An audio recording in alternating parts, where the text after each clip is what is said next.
ഇടതുമുന്നണിയുടെ ദൃശ്യങ്ങളാണ്. അതിൽ നോക്കാം, കമ്മ്യൂണിസ്റ്റ് പാർട്ടിയുടെ CPIM-ന്റെ ചെങ്കൊടിക്കൊപ്പം PDP-യുടെ കൊടിയുണ്ട്, INL-ന്റെ കൊടിയുണ്ട്. നിങ്ങൾക്ക് കൊടി എടുക്കാൻ വിലക്കുണ്ടെങ്കിൽ ഞങ്ങൾക്കതില്ല എന്ന് പ്രഖ്യാപിക്കൽ കൂടിയാവും തോന്നുന്നു ലക്ഷ്യം. അതെ, ഇരുചേരിയായി നിന്നുള്ള ലീഗിന്റെ കൊടി ഉയർത്താൻ പറ്റാത്ത വിധത്തിൽ വയനാട് ദുർബലമായി പോയി എന്നുള്ള ആരോപണം തുടക്കം തൊട്ടേ ഇടതുമുന്നണി ഉന്നയിച്ചിരുന്നു. ലീഗിനെ കൂടി ആശയക്കുഴപ്പത്തിൽ ആക്കാൻ കഴിയും ആ ആരോപണത്തിന് എന്ന് ഉറപ്പുമുണ്ട്.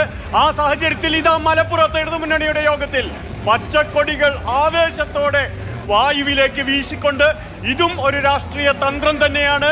കൃത്യമായ പ്രഖ്യാപനം.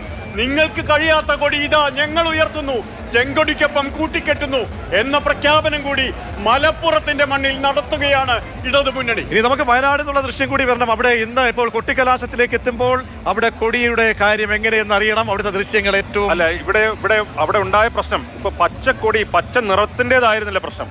മുസ്ലിം ലീഗിന്റെ കൊടി പാകിസ്ഥാന്റെ കൊടിയാണ് എന്നുള്ള രീതിയിൽ BJP അത് അവിടെ കൊണ്ട് മറ്റ് ഉത്തരേന്ത്യയിൽ കൊണ്ട് പ്രചരിപ്പിക്കുകയും അത് അമേഠിയിൽ വലിയ വിഷയമാക്കുകയും ചെയ്തപ്പോഴാണ് പ്രശ്നമായത്.